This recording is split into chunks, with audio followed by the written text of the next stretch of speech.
വിദ്യാർത്ഥി പ്രക്ഷോഭങ്ങളെ പിന്തുണച്ചും കേന്ദ്ര സർക്കാരിനെതിരെ ആഞ്ഞടിച്ചും ലോക്സഭയിലെ പ്രതിപക്ഷ നേതാവ് രാഹുൽ ഗാന്ധി വിദ്യാർത്ഥികൾ ന്യായമായ ആവശ്യങ്ങൾ ഉന്നയിച്ചാണ് പ്രതിഷേധിക്കുന്നതെന്നും എന്നാൽ കേന്ദ്ര സർക്കാർ അവരെ ക്രൂരമായി മർദ്ദിക്കുകയാണെന്നും രാഹുൽ വ്യക്തമാക്കി. ഡൽഹിയിലെ കോൺഗ്രസ് ആസ്ഥാനത്ത് വിളിച്ചു ചേർത്ത വാർത്താസമ്മേളനത്തിൽ സംസാരിക്കുകയായിരുന്നു അദ്ദേഹം. CJP പ്രതിഷേധത്തിൽ ഡൽഹി പോലീസ് വിദ്യാർത്ഥികളെ തല്ലിച്ചതയ്ക്കുന്ന ദൃശ്യങ്ങൾ പ്രദർശിപ്പിച്ചുകൊണ്ടായിരുന്നു രാഹുൽ ഗാന്ധിയുടെ വാർത്താസമ്മേളനം. കയ്യിൽ കറുത്ത ബാൻഡ് അണിഞ്ഞാണ് രാഹുൽ വാർത്താസമ്മേളനത്തിന് എത്തിയത്.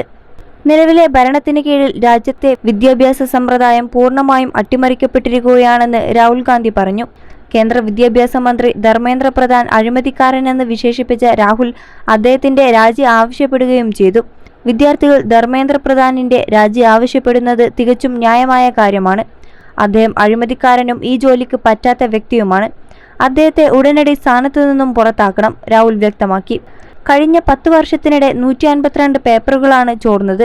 7.5 കോടി വിദ്യാർത്ഥികളെയും അവരുടെ കുടുംബാംഗങ്ങളെയുമാണ് ഇത് ബാധിച്ചത്. 21 ലക്ഷത്തോളം സന്തുഷ്ടരായ ഉപഭോക്താക്കളും 2 ലക്ഷത്തോളം തിമിര ശസ്ത്രക്രിയകളും പൂർത്തിയാക്കിയ മലബാറിലെ ഏക കണ്ണാശുപത്രി Alsalama high hospital, hospital road, Perinthalmanna.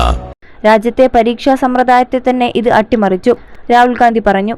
അതേസമയം കേന്ദ്രത്തിന് മുന്നിൽ 3 ആവശ്യങ്ങളും രാഹുൽ ഉന്നയിച്ചു. വിദ്യാഭ്യാസ മന്ത്രി ധർമ്മേന്ദ്ര പ്രധാൻ രാജിവെക്കണം, വിദ്യാർത്ഥികളെ തല്ലിച്ചതച്ചവർക്കെതിരെ നടപടി വേണം, പ്രധാനമന്ത്രി നരേന്ദ്രമോദി വിദ്യാർത്ഥികളോട് മാപ്പ് പറയണം എന്നിവയാണ് രാഹുൽ ഗാന്ധി ഉന്നയിച്ച ആവശ്യങ്ങൾ. അതോടൊപ്പം രാജ്യത്തെ വിദ്യാഭ്യാസ സമ്പ്രദായത്തെ പൂർണ്ണമായി തകർക്കുന്ന നയങ്ങളാണ് കേന്ദ്ര സർക്കാർ സ്വീകരിക്കുന്നതെന്ന് വിമർശിച്ച രാഹുൽ ഗാന്ധി തിങ്കളാഴ്ച CJP പ്രതിഷേധത്തിനിടെ വിദ്യാർത്ഥികൾക്ക് നേരെ നടന്ന ക്രൂരമായ ലാത്തിചാർജിന്റെയും പോലീസ് അതിക്രമിച്ചതിന്റെയും ദൃശ്യങ്ങൾ പ്രദർശിപ്പിച്ചുകൊണ്ട് വാർത്താസമ്മേളനം നടത്തി. രാജ്യത്തെ വിദ്യാർത്ഥികൾ ചെയ്ത തെറ്റെന്താണെന്ന് ചോദിച്ച പ്രതിപക്ഷ നേതാവ് തങ്ങളുടെ പരാതികൾ കേൾക്കണമെന്ന് മാത്രമാണ് വിദ്യാർത്ഥികൾ ആവശ്യപ്പെട്ടതെന്നും ചൂണ്ടിക്കാട്ടി. ലോക പ്രശസ്തമായിരുന്ന ഇന്ത്യൻ വിദ്യാഭ്യാസ സമ്പ്രദായം ഇന്ന് പൂർണ്ണമായും സങ്കീർണവും അഴിമതി നിറഞ്ഞതുമായി മാറിയിരിക്കുകയാണെന്നും കോൺഗ്രസ് ആസ്ഥാനത്ത് നടത്തിയ വാർത്താസമ്മേളനത്തിൽ രാഹുൽ കുറ്റപ്പെടുത്തി.